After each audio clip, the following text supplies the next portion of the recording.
Hello, ladies and gentlemen, and welcome again to Syriana Analysis. I'm your host, Kevork Almassian. Thank you very much for tuning into today's live streaming. I appreciate you all. Today was the second day of Julian Assange's prosecution or persecution, call it however you want. I think it goes both ways. One of our commentators says, you need to end American complicity, but how? Look at your Muslim rulers. They are complicit too. Fix your home first, then look out to fix others. I totally agree with you. Who said that I do not agree with you? And I don't know, where are you from, Wahid? It seems that you could be from the Arabic world too, right? And the problem is that there are many Arabic governments and Arabic political systems, especially after the Sykes-Picot Agreement and after World War I and World War II, they were planted by foreign powers. So it was very difficult for any successor in this government to act freely and independently when it comes to Palestine, right?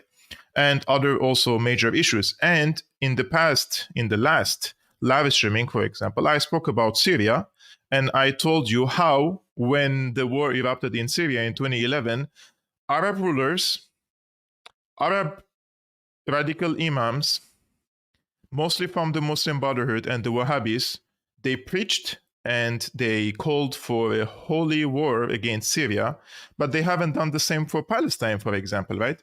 And I told you, these people, the radicals, hate Iran and the Shiites and the Alawites and the minorities in the region more than they hate Israel for its occupation of Palestine. And the proof of that is today what's happening in the Gaza Strip, right? I haven't seen concrete actions and steps taken by Arab governments or pouring money when they poured over $200 billion in Syria to remove Assad from power. So instead of unifying the ranks in the region between different Arab, Muslim, and other powers in the region to counter the American hegemony and the Israeli hegemony, they used most of their resources, money, ammunition, media power, journalists, etc., to destroy my country, Syria. So I agree with you about that. However, the Arabic countries do not have a veto power at the UN Security Council, and recently the United States used 3 times its veto power and abused the veto power at the UN Security Council to block a ceasefire resolution at the UN Security Council, right? And today I wanted to check how many times the US used veto for Israel. So US, how many times the US vetoed UN resolutions? The UN, above 50 times the US used veto power for Israel, more than for any other power, more than for itself. Like if there was any resolution calling for for example, condemnation of the United States itself, United States used veto power to protect its ally Israel more than it protected itself. So this is something just to be taken into consideration. And today, up on top of what's happening in the Gaza Strip, which I'm going to address it after I address the Julian Assange case. So at the beginning, we're going to address the second day of Julian Assange's persecution or prosecution. And then we're going to speak about the ceasefire and the veto, the abuse of the veto power by the United States to protect its ally, Israel, in the region. And then I'm going to address the Syrian case again, because there are some developments happening, including 2 strikes today by the Israeli occupation forces inside Damascus, one of which was apparently a failed assassination attempt against Iranian officers. So I'm going to start this live streaming with you guys with what happened today in Julian Assange's case. And one of the brilliant reportings that I've seen on X was from Declassified UK, and Declassified UK, they have made a thread of what's happening inside the court because they were present there.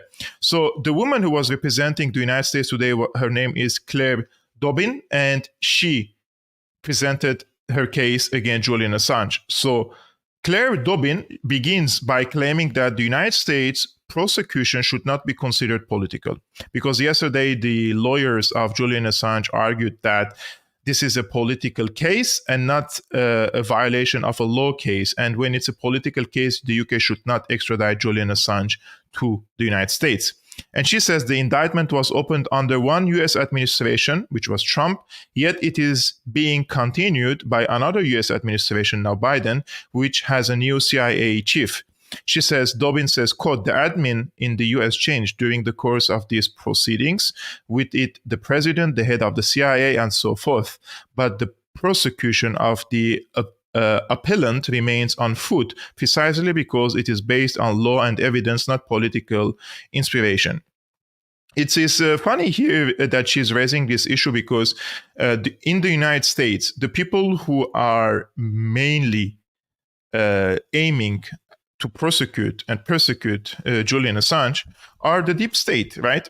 And the people in the United States, the faces change. Presidents come and go, congressmen come and go, the CIA head of chief comes and goes, but the core remains the same. The deep state is functioning. There are headlines in this American deep state, and there are major strategic interests, there are major financial interests, and there are major intelligence interests. And whoever comes, faces will change, names will change, but the policy will remain the same when we are addressing the core national security interests. So the changes in whether the president changed or whether the CIA chief changed, it doesn't make any difference. So the administrations can be shuffled and changed, but as I said, the issue remains the same in the United States, and there is a military-industrial complex, and there is a deep state inside the state, right? And this state is spawning these small governments or administrations in the US to do the bidding and in order to achieve the interests of this deep state. So it would be really criminal, in my opinion, in a decade or two when this Claire Dobbin, she looks at herself in the mirror and sees what she is defending here. So the suggestion here is that the prosecution of Assange cannot be political because it has been pursued by numerous different US administrations. It would seem obvious to anybody that successive US administrations can pursue a publisher for political reasons. Dobbin now emphasizing the amount of documents leaked by Ms. Manning to WikiLeaks. 90,000 Afghanistan war-related activity reports, 400,000 Iraq war-related reports, 800 Guantanamo Bay detainee briefs, and 250,000 US State Department cables. She says, quote, it's the provision of bulk material that forms the basis of this allegation. In other words, Manning's downloading of sensitive files was indiscriminate, distinguishing her from an ordinary whistleblower. Dobbin now saying that Manning was in, quote, direct contact with WikiLeaks, which encouraged her to, quote, unlawfully disclose the documents. Quote, this goes far beyond act of a journalist who is merely gathering information, she claims. The prosecution now arguing that District Judge Barrister 2021 was right to place emphasis on the issue of Assange helping Manning to gain access to classified US Department of Defense documents and shield her identity while doing so. Dobbin thus arguing that Assange's assistance to Manning, which might otherwise be seen as journalistic protection of a source, constitutes criminal intent to steal classified documents. Now, I will continue the thread here because they had to separate it. So this is the second part. Dobbin is asked by Judge Johnson whether it is important to consider that the names published by WikiLeaks were already in the public domain, having been published elsewhere. Dobbin says Assange, quote, was the person responsible for that material, quote, ended, being released in the first place. WikiLeaks strongly refutes that Assange was responsible for the material being released, noting how journalists David Ley and Luke Harding published the password to the classified material in their book. The unredacted documents were first published on a website named cryptome.org, the owner of which testified that the US government never sought to prosecute him. Why then go after Julian Assange if this case is not political? These points are important because the prosecution's case is relying heavily on the issue of the publication of unredacted files. Dobbin says, quote, "The essence of the case is that much of the material that he published unredacted attracts no public interest whatsoever." Now, Dobbin now turning to US political motivations for extradition, she is to argue that the prosecution is not, quote, "just a front or an artifice for prosecuting the appellant for political offenses of reasons, rather than any of the objective and genuine grounds. Dobbin says that the allegations in the Yahoo news article regarding CIA plot to kill or kidnap Assange are not, quote, "fresh evidence." She claims the district judge was right not to rely on this as evidence to bar extradition. Dobbin, quote, "In respect of the Yahoo article, obviously it's not witness statement evidence or anything like that, and in many respects I'm hesitant about addressing it." She addresses it nonetheless and claims this doesn't constitute evidence of political prosecution. So, according to her, she doesn't want to address the issue of the Yahoo News article, which they claimed that there was a plan of assassinating Assange, whether through poisoning him or killing him outside of the Ecuadorian embassy. And she says that she doesn't want to speak about it, and nonetheless she spoke about it and said this doesn't constitute an evidence of political prosecution. Dobbin emphasizing again that Assange not a typical journalist. She says, quote, "The allegations make it clear that he is not a recipient. He hasn't just set up an online box. The allegations are in terms that WikiLeaks and he stood to encourage theft and hacking that would benefit WikiLeaks." Dobbin now focusing on Article 10, freedom of expression protection under the European Convention for Human Rights. She's making wide reference to English case law to claim that the extradition would not be a flagrant abuse of freedom of speech rights. The discussion is now focusing on Assange's First Amendment rights in the US. Justice Johnson, he asks, quote, "Do we have any evidence that a foreign national is entitled to the same First Amendment right as a US national?" Dobbin says, "I don't think we have any evidence." So if Julian Assange is extradited to the United States, he will not enjoy the First Amendment rights of having a free speech in the United States because he is an Australian national. And finally, as we break for lunch, some of the US prosecution's key arguments. One, US prosecution cannot be political. It has been pursued by numerous US administrations. Two, Assange not being prosecuted for his political opinions and he is acting in bad faith. Three, CIA plots to kill or kidnap Assange not admissible. The indictment has been handled in a legitimate manner. And finally, Assange's activities go beyond ordinary journalism and into criminality, so he cannot be protected under the European Convention for Human Rights articles on freedom of expression. What do you think, guys, about this case? Because Julian Assange is an Australian national, and if he is extradited to the United States, he will not be covered and protected by the amendment or by the First Amendment rights in the US.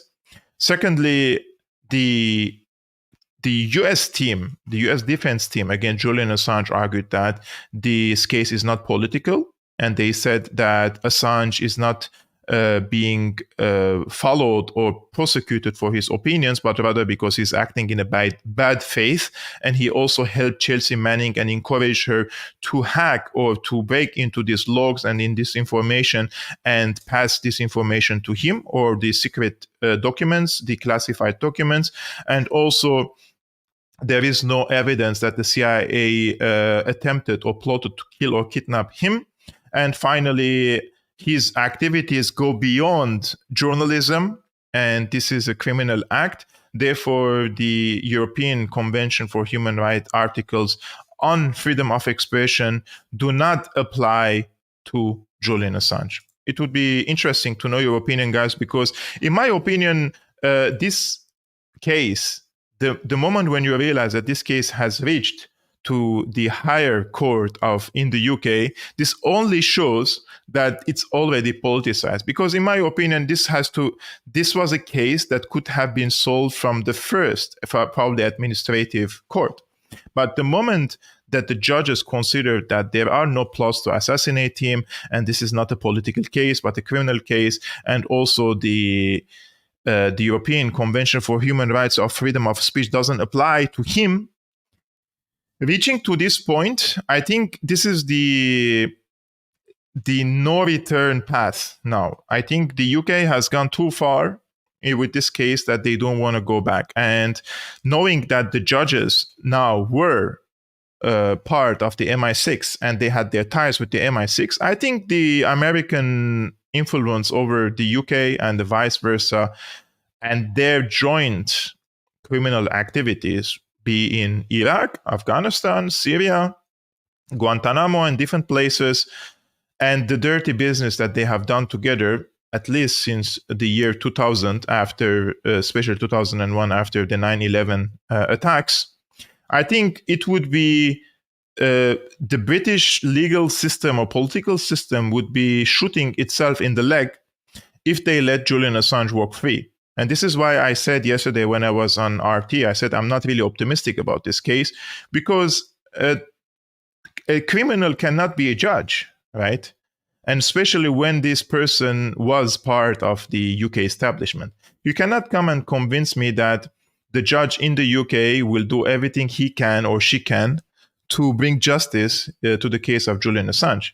He or she will do everything he can in his capacity or whatever laws are rolled in front of him or her to serve the interests of the UK and the UK political establishment.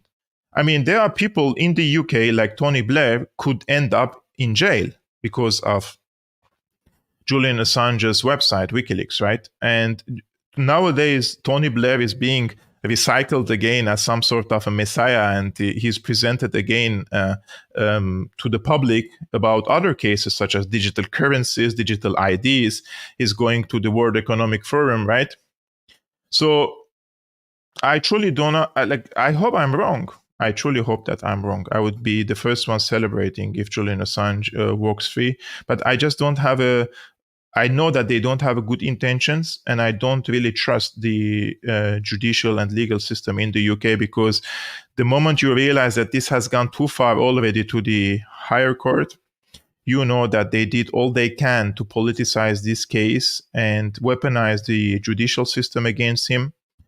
And they would also probably prefer Julian Assange to die now, right? Because his health has deteriorated, extremely deteriorated, and he's very ill, mentally and physically. He couldn't attend the sessions. So if he dies, that would be also a great service for the US. I mean, there are many recently people dying in jail. We have Gonzalo Lira died in jail. We have Navalny died in jail, and Julian Assange could die in jail. So they would really celebrate it if he dies in jail, in my opinion. A brilliant article written by Craig Murray, who is present in the case, by the way. He's in London and he was in the court. And I summarized his very brilliant article. He says, firstly, extradition for a political offense was explicitly excluded under the UK-US extradition treaty, which was the basis for the proposed extradition. The charge of espionage was a pure political offense recognized as such by all legal authorities, and WikiLeaks publications had been to a political end and even resulted in political change, so were protected speech. The WikiLeaks revelations had revealed serious state illegality by the government of the United States, up to and including war crimes. It was therefore protected speech. Assange faced discrimination on grounds of nationality, which would make extradition unlawful. US authorities had declared he would not be entitled to First Amendment protection in the United States because he is not a US citizen. There was no guarantee further charges would not be brought more serious than those which had already been laid, in particular with regard to the Vault 7 publication of secret CIA technological spying techniques. In this regard, the United States had not provided assurances the death penalty could not be invoked. And this is something that I mentioned yesterday in our live streaming. I said that the FBI, at the moment, they are interviewing new people, eyewitnesses, in order to gather more evidence against him and press new charges against Julian Assange, right? And under these new charges, he could receive a death penalty, right? And this is an enough reason for the UK legal system or judicial system not to extradite him. I just want to check something very quickly on Twitter because I think I received the breaking news. I will just check if something happened.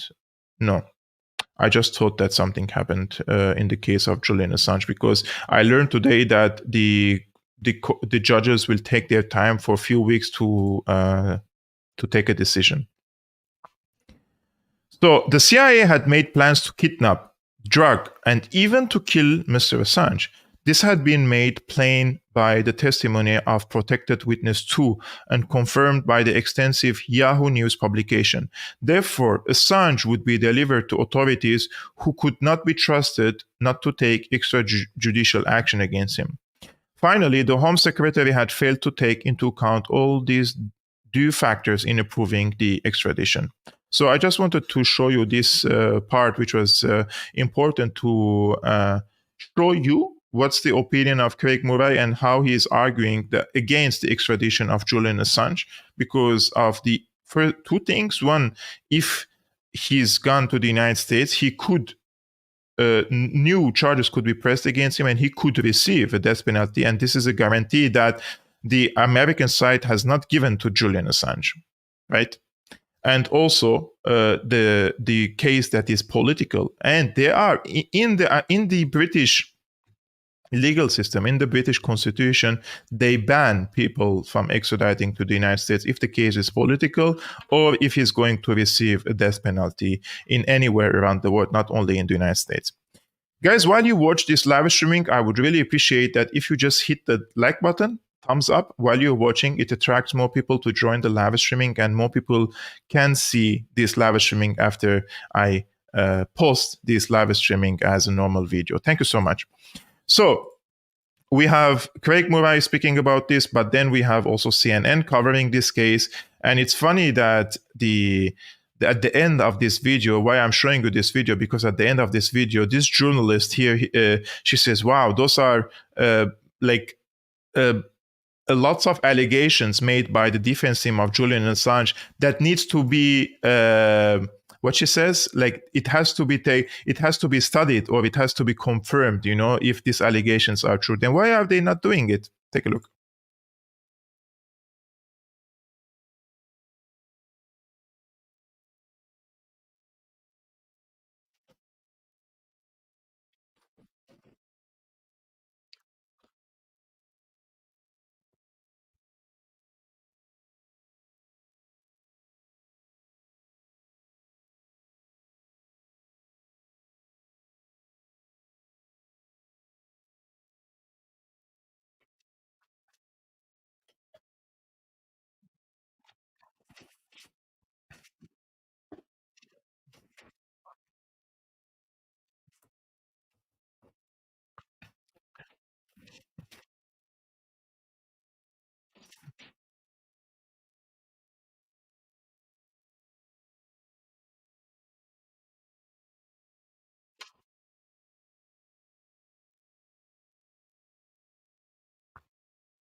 It is quite interesting that you cannot hear the voice, because I do hear the voice. I will just check if the audio, there is something again.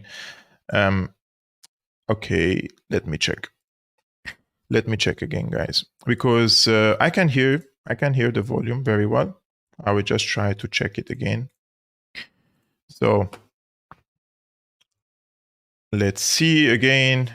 Yeah, I know that you hear me. I just want you to let me know if you can hear the video now, okay?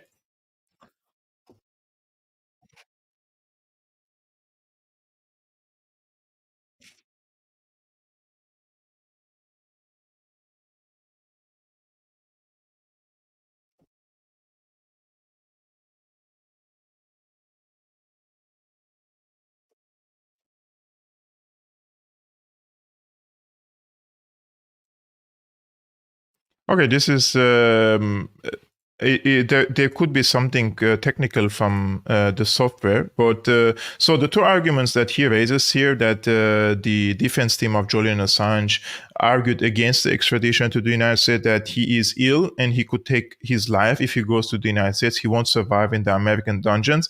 And two, because of the plot of assassination against him. And at the end of this video, the journalist says, like, oh my God, those are extraordinary allegations by the defense team of Julian Assange that needs to be investigated and checked if they are accurate. I mean, you're a journalist, do your job. What are you doing? Why are you downplaying these attempts as if the CIA has never attempted to assassinate anyone in the past, right? From the civilian people, if they were writing something unpleasant against the United States, or politicians or security personnel. I mean, the dirty business of the CIA has been going on for at least 70 to 80 years in different parts of the world, in Latin America, in Iran, arranging coup d'etats.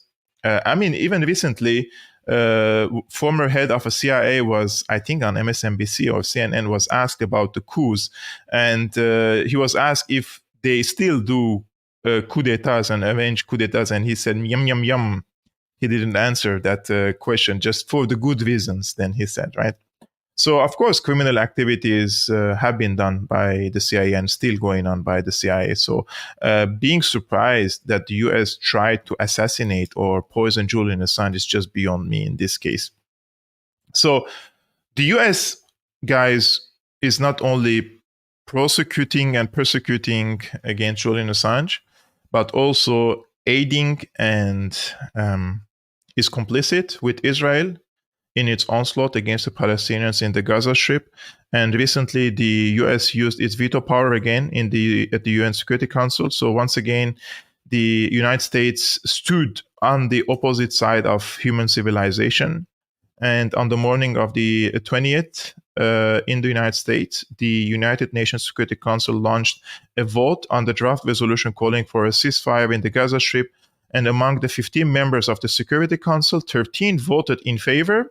The United States exclusively opposed, and the United Kingdom abstained. Guys, it's sometimes I ask myself if I'm exaggerating when I criticize the United States, but every time I just learn that what I'm really saying about the US could be even an understatement. This is coming from Philip Giraldi. He was a former CIA analyst, senior one. He wrote this brilliant article. He says, the United States vetoes yet another UN humanitarian ceasefire over Gaza. He says, there have been several interesting developments relating to Israel's ongoing destruction of Gaza and its people, but one might well question the motives of at least one of the principal players in the drama, namely Joe Biden's United States government. Last Tuesday, the United States, acting to protect Israel, vetoed a United Nations Security Council resolution, arguing that it would, quote, jeopardize the ongoing negotiations between the two parties to release the Israeli hostages, and it wouldn't be, quote, conducive to a sustainable peace and would instead empower Hamas. I just don't understand what is the meaning of sustainable peace. The foreign minister of Germany speaks all the time about sustainable peace, like it's something about sustainable environment or sustainable food. And then they speak about sustainable peace. How is it possible to speak about sustainable peace if 60% of the population in the Gaza Strip are homeless now? 60% of the housing and the civilian infrastructure in Gaza is destroyed. And now the BB government is threatening to go to Rafah, the highly populated area where they have over 1.4 million Palestinians now, because the population in Rafah grew 5 times in the past 4 months because Israel told them to go to the south because it's a safe zone. And now they are threatening to go to Rafah, and they set up a deadline, which is in Ramadan. I think it's in 20 days or so. And they want to wage this war against the. If this is not a crime against humanity, then what is it? If this is not an attempted genocide by Israel, then what is it? Where do you think these people would go? from Rafah. You told them to go there. So you're telling them to go to Egypt, right? And this is an attempt of ethnic cleansing. And the United States is helping in this. The United States is complicit, and anything, guys, you hear from that the Biden administration is opposing Israel, it's just a big BS. 13 of the 15 members of the UN Security Council supported the resolution. Britain abstained, and US alone voted against it. It was the third humanitarian resolution incorporating a ceasefire vetoed by Washington over Gaza, each of which was intended by the White House to give Israel a completely free hand to deal with the Palestinians. Totally true. The resolution had been proposed by Algeria, and it called for an immediate ceasefire and the expediting of emergency humanitarian assistance to the in-peril Gazan population. The UN has been warning that the humanitarian catastrophe that could kill hundreds of thousands is about to take place if nothing is done to reverse what is being called a genocide due to the deliberate employing of famine and disease, not to mention the killing of more than 30,000 Palestinians by the Israeli military, aided and abetted by the US. After the UN vote, the Algerian ambassador to the United Nations said Washington's lone opposing vote should be understood as approval of starvation as a means of war against hundreds of thousands of Palestinians, and it implies an endorsement of the brutal violence and collective punishment inflicted upon those Palestinians in Gaza. The Algerian resolution also came at a time when the International Court of Justice, ICJ, in The Hague is beginning its separate review of whether Israel has used the past month to mitigate or cancel its genocidal acts in Gaza. Opinion polls suggest that most Americans oppose what Israel and Washington are doing, but they have little ability to influence choices made by Congress and the White House, which are overwhelmingly inclined to differ to Israeli points of view due to the fact that they have been bought by the powerful Zionist lobby. I like it when someone doesn't sugarcoat anything, just say it the way it is. What followed on the Monday announcement by US Ambassador to the UN Linda Thomas-Greenfield about the impending Algerian veto surprised many who were watching developments. The media were informed that Washington would be presenting its own rival Security Council draft resolution that would call for a temporary ceasefire and which also would advise Israel against launching a ground invasion of Rafah in southern Gaza over Ramadan, which starts on March the 10th, so in 20 days, as I mentioned, guys. Due to the fact that more than 1 million Gazans are trapped in the region with quite probably nowhere to go. The resolution calls for a, quote, viable plan for protecting civilians in Rafah, whatever that is supposed to mean, which Israel will presumably ignore, and it includes no sanctions if Israel refuses to comply. Finally, the resolution gives Israel considerable freedom of action without any bothersome timetable to worry about, and temporary means it can resume military action when it wishes to do so, and there is no threat of possible punishment if Israel does decide to invade Hamas and kill another 30,000 Palestinians while doing so. And just after the veto of the UN Security Council, the Madam Ambassador gave a statement, a press conference. She said, we will continue to actively engage in the hard work of direct diplomacy underground until we reach a final solution. We intend to do this the right way so that we can create the right conditions for a safer, more peaceful future. And we will continue to actively engage in the hard work of direct diplomacy on the ground until we reach a final solution. Guys, what is final solution in your opinion? When was the last time I heard about something called the final solution? The final solution, this is from the Holocaust Encyclopedia, by the way. What was the final solution? The Nazi final solution to the Jewish question, Endlösung der Judenfrage, was the deliberate and systematic mass murder of European Jews. It was the last stage of the Holocaust and took place from 1941 to 1945. Though many Jews were killed before the final solution began, the vast majority of Jewish victims were murdered during this period. I just really hope that this was a slip of a tongue by the American ambassador and she didn't really mean what she said, because last time somebody spoke about a final solution, this was what happened during World War II. So I truly hope that she didn't mean it. By the way, did you hear, guys, the video that was there a volume in the video that I played? Because the previous one you told me there was no volume.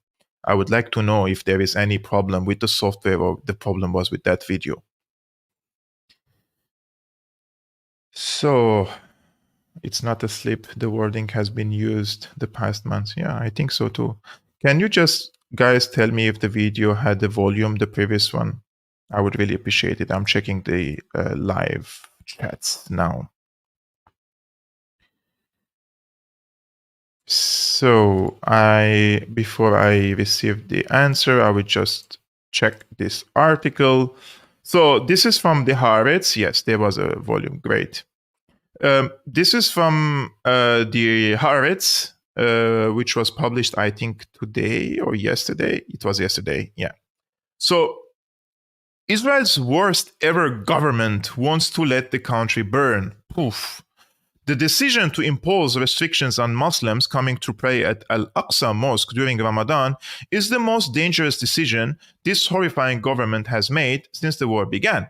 So, the Israeli government decided to restrict the entry and the praying of the Muslims in Al-Aqsa Mosque during Ramadan.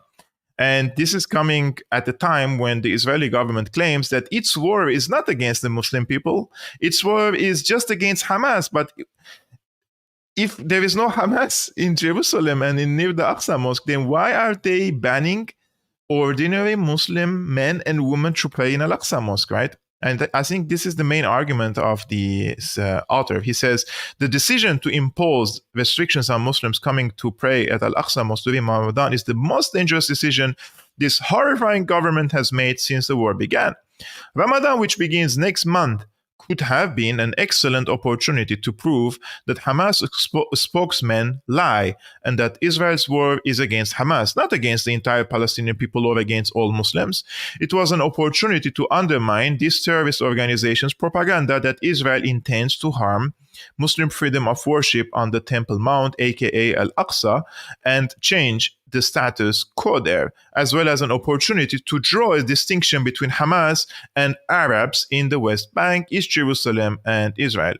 But this government, the worst in Israel's history, is controlled by Temple Mount activist Itamar Ben-Gvir and headed by a failed statesman whose worldview has brought Israel to the brink of an abyss. Consequently, not only it is missing this chance, but it is using Ramadan as an opportunity to pour more fuel on the fire of the conflict with the Palestinians. I mean, the issue with this article is that the author is just urging and encouraging the government in Tel Aviv to put some makeup over the racist policies of Israel against the Arabs, Muslims, Christians, and just pretend that they are tolerant, right? I mean, he's basically telling Netanyahu's government, like, at least during this time, when everybody is watching us, when there is an active onslaught against the Palestinians, when our country has been taken to the ICJ and accused of committing genocide, and while we claim that our war is against Hamas, at least this time, you should have given them free access to Al-Aqsa Mosque to draw distinction. This could have been a good, like a PR win, victory for Israel, right? But even that Israel hasn't done. So truly, sometimes it astonishes me. Before this latest war on Gaza, I always had this impression that the Israeli side is so good in PR and so good in propaganda. But when this onslaught started against the Palestinians, I see, like, sometimes I don't even feel that they are putting enough efforts to hide their intentions. Like, is it deliberate? Are they doing it deliberately? Are they doing it intentionally? Are they not trying to cover up what they're doing? Are they not trying to give a good impression about themselves? It's crazy. It's crazy when you think about it. And this is not only happening in Gaza. Israel has bombed today Damascus 2 times. So Images from the scene of an alleged Israeli strike or airstrike in Syria's capital Damascus show damage to an apartment in high-rise building. The pro-government Sham FM radio says there are preliminary reports of casualties in the strike. The strike took place in the suburbs of Kafar Sousa, according to the state news agency. And this is the building that it was hit today in Damascus. They say that this was a failed assassination attempt against an Iranian advisor or so. I'm not sure about that. I didn't get confirmation from Syria. But just to let you know that Israel also bombed Syria today, and it's been bombing, of course, Lebanon and even 40, 50 kilometers away from the borders with Israel. So breaking the rules of engagement and also killing children. This child on the left side, her name is Amal Ad-Dur, and she died today after she suffered from the injuries of the bombing that happened, I think, yesterday or the day before in Lebanon. And today she passed away due to this bombing. And she reminded us for this girl, Hind Rajab, in Gaza Strip. She was murdered also. She was 6 years old. Again, a few days ago, right? I truly hope that the Israeli government won't come and tell us that the one on the left is a Hezbollah terrorist and the right one is a Hamas terrorist. I really hope that they wouldn't do that. Hind Rajab and Amal Ad-Dur, two little girls who were killed by the murderous Israeli occupation. Israel claims that it only targets resistance sites, but the evidence cannot get any clearer. The Israeli occupation is deliberately murdering civilians, including children, with no regard whatsoever. Since October 7, more than 30,000 Palestinians and Lebanese civilians have been killed in Israeli attacks on Gaza and South Lebanon. And by the way, just speaking about Hind Rajab, this is her video when she was calling the Palestinian Red Crescent, or what they call the Red Crescent. And she had a phone call with them when her parents, so just to give you context, guys, she was in a car with her parents and the Israelis hit the car and her parents died. Everyone in the car were murdered except herself. And she made a phone call to the emergency or so in the Gaza Strip, and she was talking with them. And this conversation was recorded, and she was calling for help, right? And this is a conversation that she had. Let's take a look.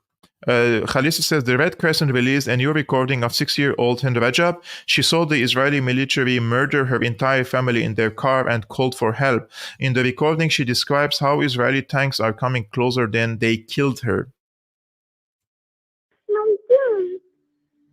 ميتين؟ وهم هلا معك بالسيارة؟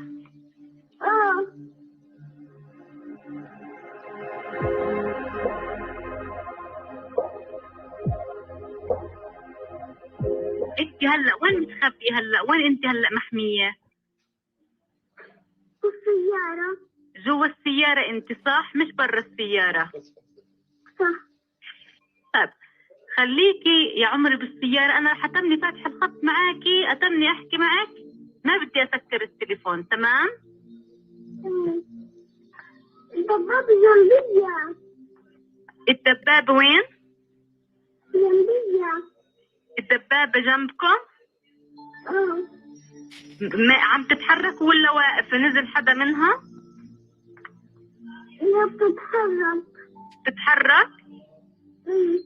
هي بتتحرك جنب السيارة ولا هي جاية من ورا السيارة أو من قدام السيارة؟ من قدام السيارة. هي جاية عليكي من قدام السيارة الدبابة؟ قريب كتير؟ كتير. وعم تمشي؟ ما بدنا نخاف. خليكي معي. أنا معك يا عمري. أنا معك. أنا معك ليجي حدا ياخدك، ما بدي أسيبك لحالك. لما يجي حدا بتفكري طيب؟ إيه؟ لما يجي حدا يكون بتفكري. لا أنا بدي أتمني معاكي لأطمن إنه حدا هلال أو حدا جاي ياخدك. بديش أفطر حتى أنت إذا أجا لا سمح الله الجيش ما تفصلي، خلي الخط مفتوح، ما بدنا نفصل، أنا معاكي. ماما تعجبيني. إيش يا عمري؟ خليكي معايا. يا حبيبتي يا عمري والله معك، هيني أنا مش تاركك، بحكي معاكي، ما بدي أصلا أتركك. أكم ساعة. إيه؟ أكم ساعة. أنا بكون محزونة حتى ليلة. إيش؟ أنا ليلة. بخاف.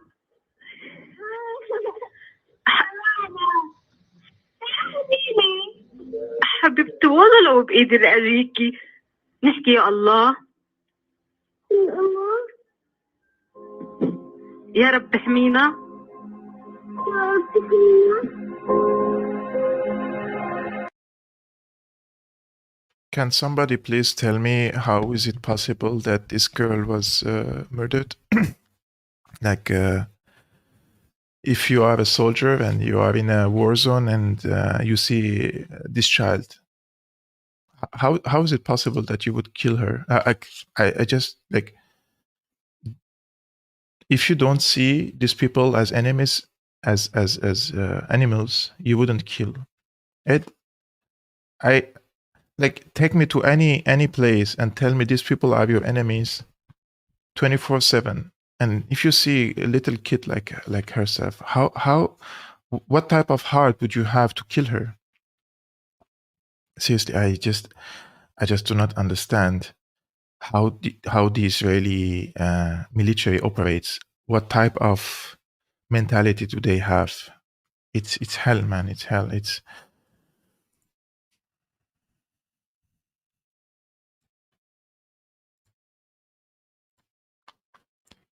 I saw this video of Scott Ritter. He was also speaking about this. I published it. You wanted something else?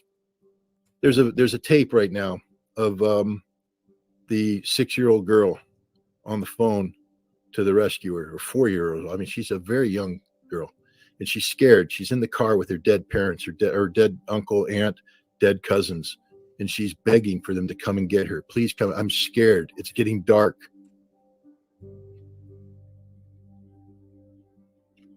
What happened? So listen to that.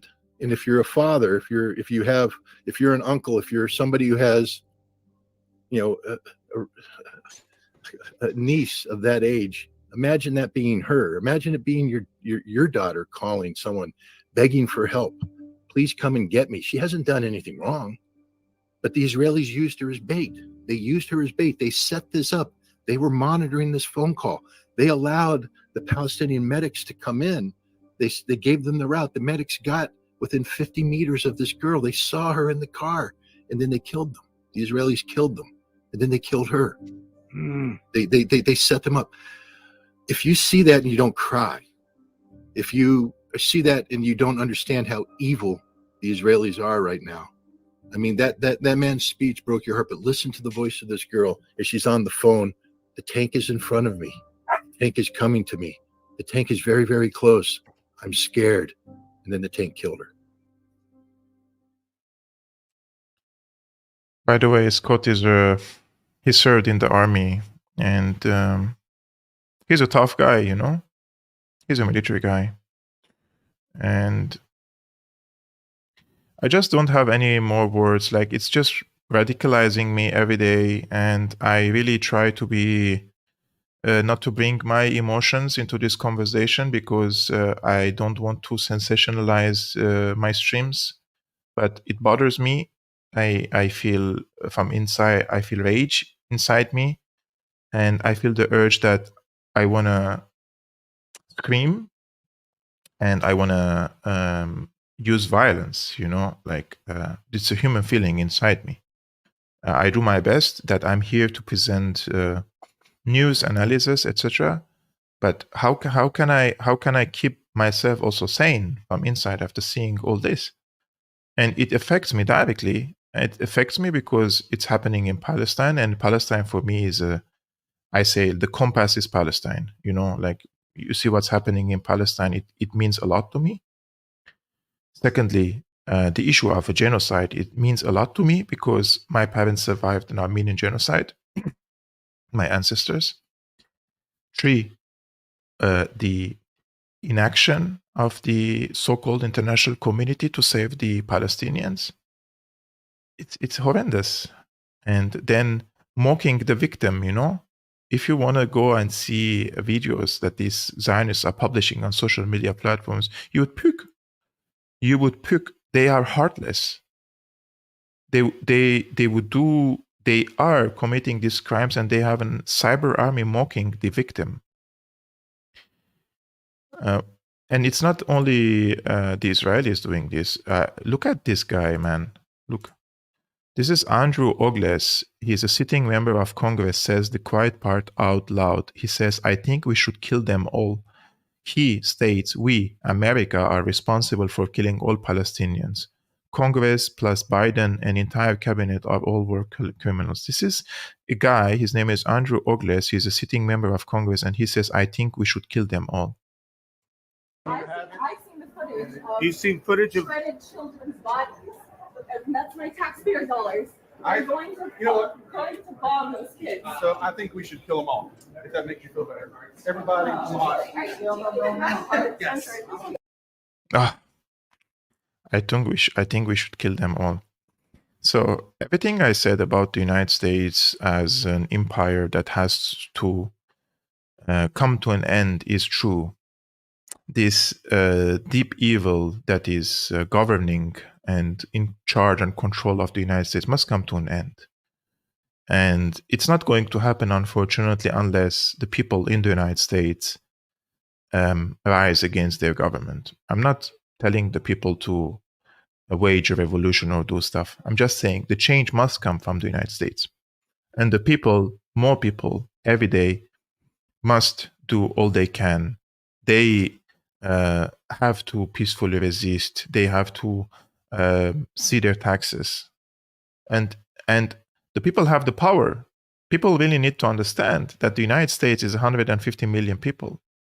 And 150 million people disobeying the government will be dysfunctional. How do you think and where do you think these politicians get their authorities, so-called authorities and powers from? It's from the consent of the people, or the inaction of the people, or the passivity and the passivity of the people. If the people are increasingly active in the political field and objecting this, it will come to an end.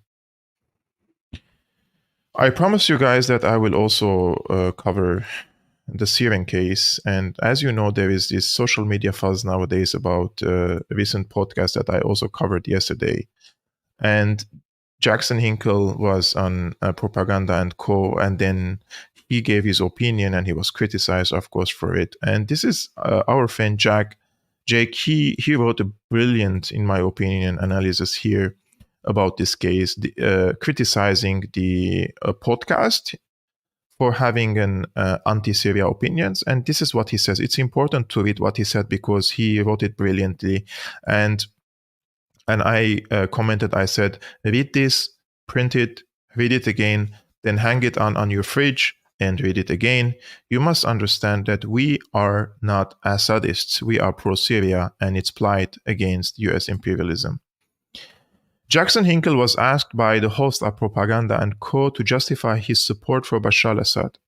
Jackson did well, but there is a more efficient and decisive way to counter this line of attack that I will share.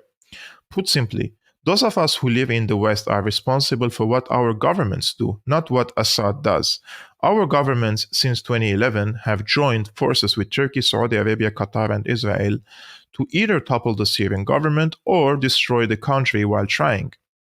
The host probably accepts this assessment given that he believes, quote, the West had an imperialist agenda in Syria. If he does, then this raises the following question. Does praising Assad by calling him a hero as Jackson did help or hinder Western aggression against Syria? The answer is obvious. Praising Assad hinders Western aggression against Syria, whereas denouncing Assad helps Western aggression against Syria. Why then are we, as sadists, quote unquote, the ones on trial all the time? Westerners who loudly denounced Assad manufactured consent for stripping Syria of its chemical weapons after Assad was falsely accused of using them. That Syrian sarin was to deter the Israeli nuclear threat. One Syrian Scud missile loaded with sarin could kill everyone within a 15-kilometer radius, so Israel had good reason to worry. With Syria's deterrent gun, Israel began bombing Syria with impunity in order to, quote, cut the Shiite crescent, to quote Israeli General Gadi Eisenkot, which is something Israel never did before 2011. As a result, Damascus is no longer safe as a headquarters for Palestinian resistance leaders, where previously Israelis would send spies to detonate car bombs. Now they can simply launch deadly airstrikes, including to disrupt weapons shipments from Iran to Hezbollah. Westerners would loudly denounce Assad also managed under two additional illegal occupations by the US and Turkey, and B, economically sanctioned to the point where the majority of Syrians are food insecure, the UN says this. Syria lost around 120,000 soldiers since 2011 and has two active front lines to contend with. Therefore, attempting to liberate the Golan would be extremely risky, especially given it has no strategic deterrent and no fuel security because the US occupies the oil fields. Well done, anti-Assadists. I'm collecting nowadays data and more videos to counter this propaganda against Syria, and this is one of the politicians. Her name is Madeleine Hoffman.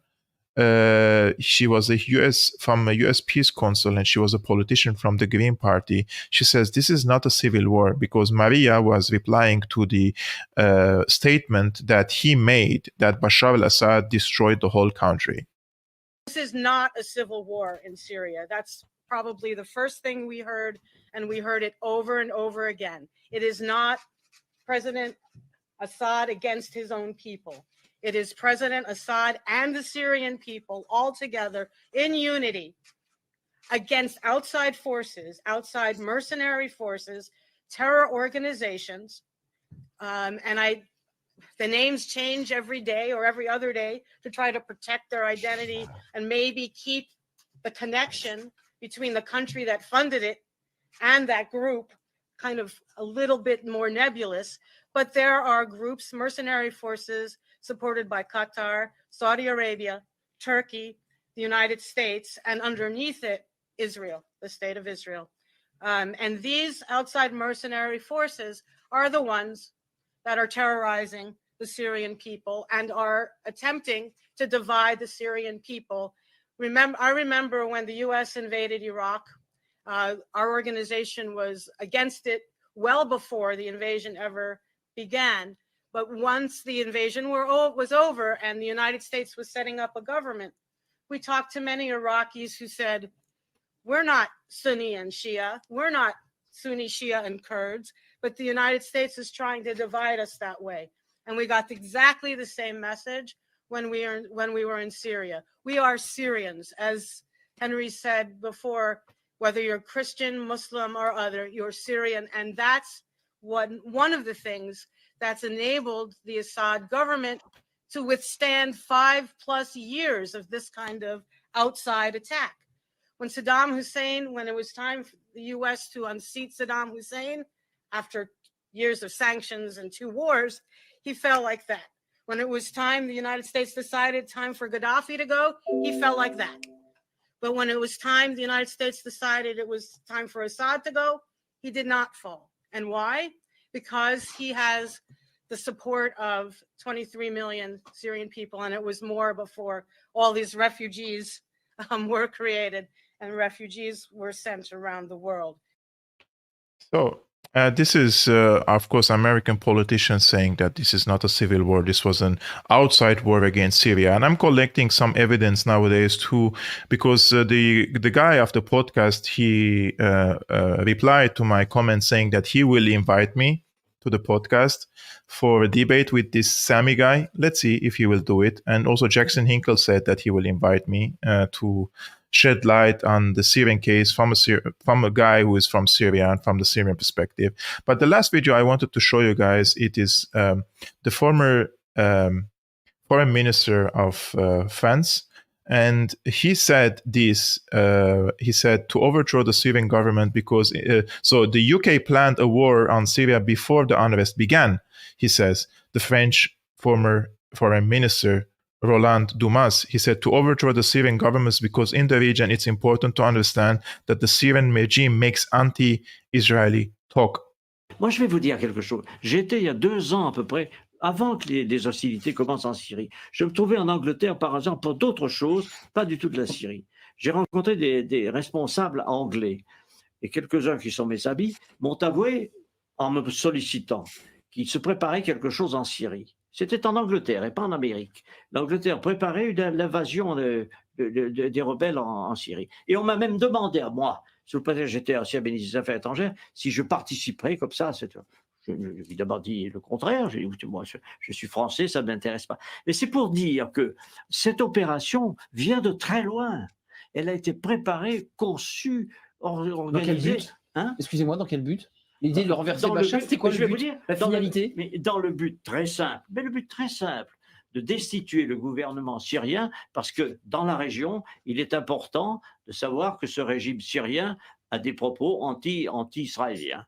Et que par conséquent, tout ce qui bouge dans la région autour, moi j'ai la confidence du Premier ministre israélien qui remonte très longtemps, qui m'avait dit on essaiera de s'entendre avec le Premier ministre, avec les États autour. Et ceux qui ne s'entendront pas, on les abattra. C'est une politique, c'est une conception de l'histoire. Pourquoi pas, après tout? Mais il faut le savoir.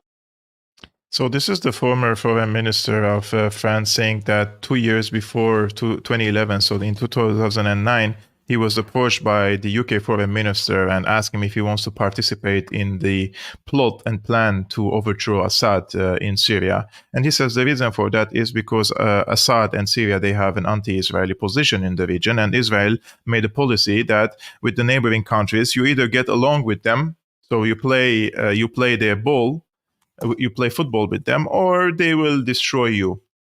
This is according to the French foreign minister. And all these podcasters and so-called analysts who are, we are pro-Palestine, but oh no, we don't understand what's happening in Syria, or they are categorically against or with the pro-NATO, pro-Israel camp in Syria, are either fifth columns or Trojan horses, or their collaborators.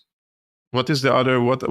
Is there any fourth option for that? No, because in 2023 there is 2024. It's not possible for these people who are intellectual, who can read and who can make up their minds, not know about all these facts. They can know it if they want to, but they choose not to. So I would be very happy to go to the podcast and debate them. I'm open for debate with all sorts of people, and I have done that extensively in the past.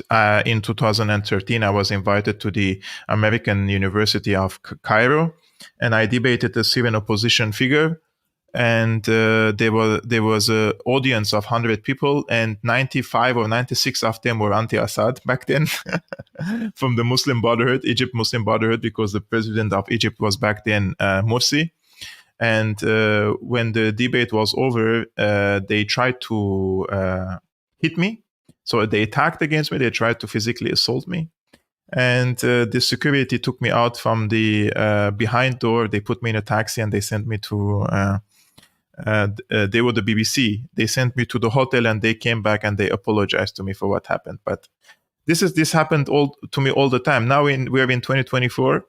I walk in the street and somebody sees me in the street who is anti-Assad, and they don't try to talk, like they don't have a means to talk. They don't have the intellectual capacity to talk, and they try to attack me. It happens all the time. So guys, thank you so much for tuning into today's live streaming. I really appreciate you all, guys. Before leaving this live streaming, please hit the like button, smash it, as we YouTubers say. And if you want to support my independent work, you can become a patron. The link is scrolling on the screen, patreon.com/Syriana Analysis, and I will see you tomorrow at 5 p.m. Central European Time. Peace be upon you. Salam.